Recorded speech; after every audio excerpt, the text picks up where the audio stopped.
The night Max wore his wolf suit and made mischief of one kind and another. His mother called him Wild Thing, and Max said, "I'll eat you up." So he was sent to bed without eating anything.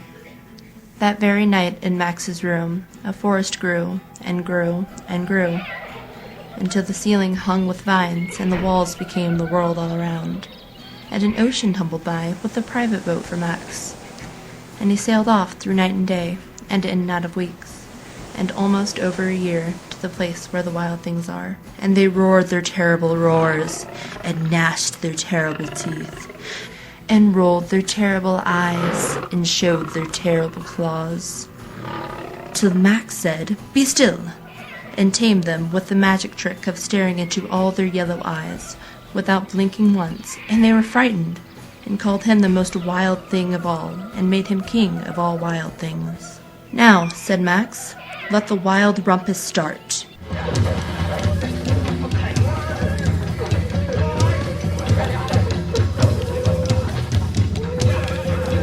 "Now stop!" and sent the wild things off to bed without their supper.